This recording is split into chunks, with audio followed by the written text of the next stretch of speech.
Hello, my name is Lucas, this is a bit of lit, and I'm here to talk about Notes from Underground, which is a terrific novelette,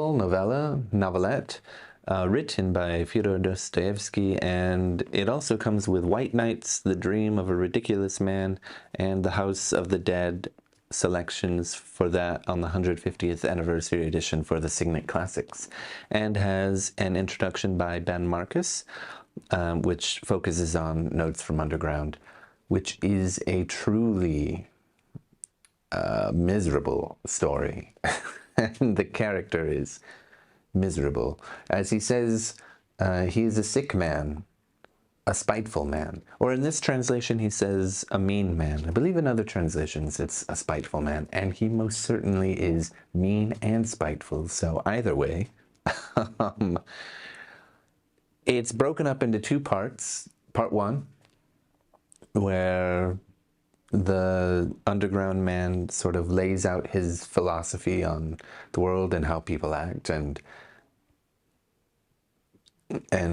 how they should act and how we should think about people acting like and things like that. Basically lays down the groundwork to explain how living your life and doing things that may not be logical, but do make you feel good, is the way to go. Then we see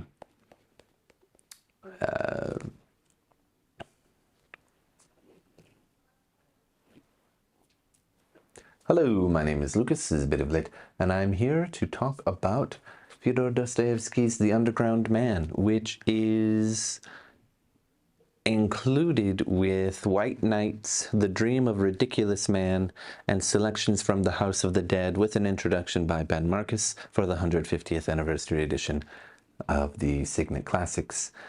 I only read Notes from Underground. I plan to read these others because I have become a fan of Dostoyevsky finally. I read Crime and Punishment last year, I believe, or maybe 2 years ago. And I had some mixed feelings about it. It felt like it dragged a little bit at times, although at the same time, it is the funniest novel I've ever read, although this comes at a close second.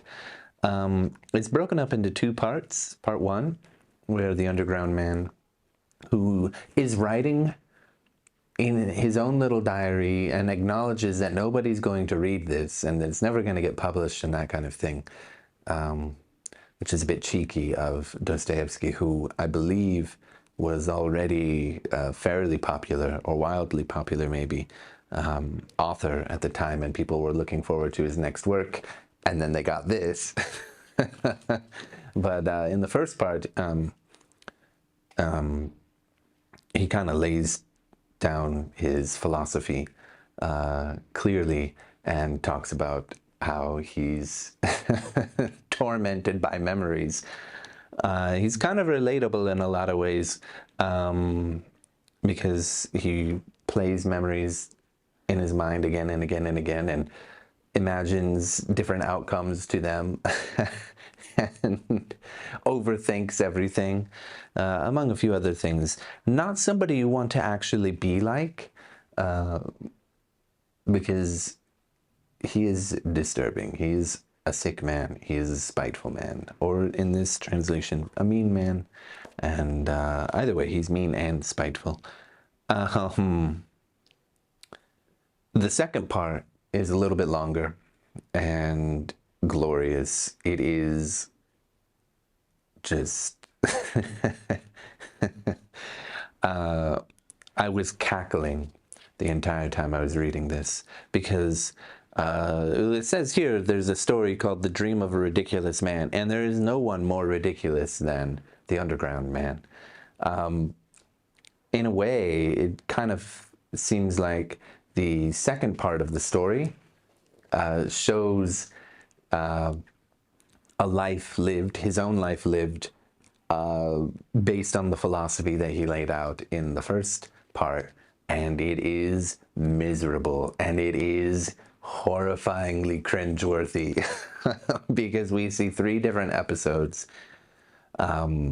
of this guy's life where he is bumped into by a police officer or pushed by a police officer who doesn't seem to notice that he's slighted the underground man, who then proceeds to stalk the police officer for 2 years, find out where he lives, ask around and find out which room he's living in the building the police officer lived in, and then writes a letter challenging him to a duel, but chickens out and is thankful that he didn't send the letter.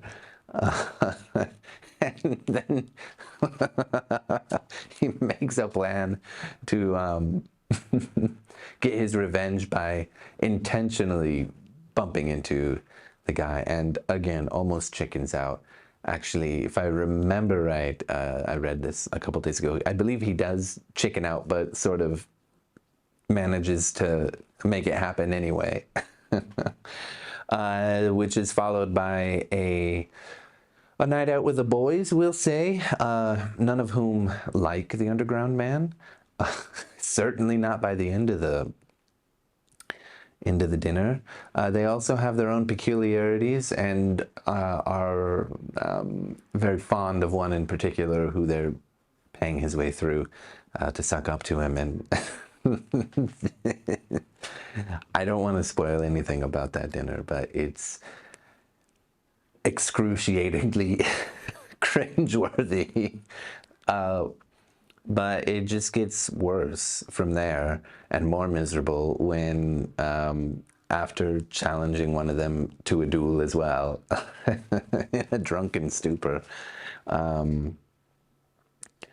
he meets a young prostitute who's sort of just starting out in this life, and you know, instead of making the usual advances, he just, like, I want to use the word admonishes, but he just like lays into this girl how miserable and terrible and awful her life will be, and that she's better off dead for pages and pages. Oh, and each time he like sees that she's starting to change emotionally, he gets really thrilled about that. Oh, it's really painful because she sort of takes this in a way that you might not expect. She sees this as an opportunity because she kind of believes that he's warning her and could be some kind of guardian angel, so to speak, to, you know, give her an opportunity to get out of that life. So she returns because he's given her his information. Or not returns, but she shows up and he has nothing to give. He has nothing for her except heartbreak. And then he just keeps writing about how this is not going to get published and no one's going to see it. Why is he writing in this way? All that. And then he's, you know, says he's done. And then the text at the end says, actually, the underground man, you know, continued writing, but we felt it was a good time to stop. Well worth reading. Brilliant. Absolutely wonderful. I thoroughly enjoyed this. Yeah, it's quite interesting the way that he makes an argument for living your life in such a way that, you know, doing things that are not logical can provide or does provide a lot more pleasure than, you know, the rigid structure of doing things that can logically benefit you and all that kind of thing. There's a lot to pick up on. There's a lot to pick up on in the story. I certainly probably missed a lot because I was laughing so much. Although I did read it quite slowly because I was enjoying it so much and laughing a lot. I want to know, what do you think of Notes from Underground? Do you enjoy this story more than his others, or which one is your favorite? And what would you recommend I read next? Thank you.